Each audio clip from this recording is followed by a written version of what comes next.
即係如果我哋仔細諗下嘅話，我哋就會發現權利呢個概念到底有幾空洞。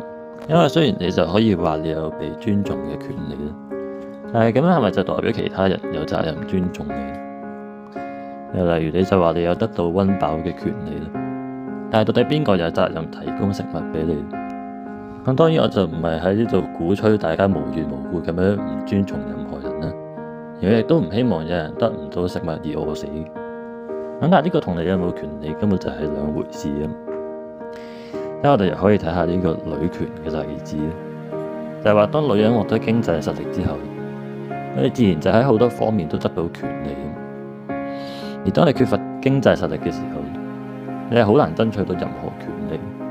咁但係一旦你有咗經濟實力，你根本就唔需要再爭取權利。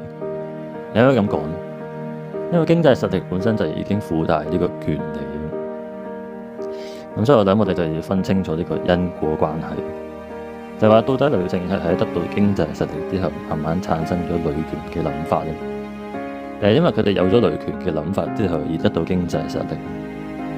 好明顯就唔係後者。咁所以我諗呢一點都已經好清楚，你話女權根本就係多餘，因為女權本身根本就冇辦法實現任何嘢。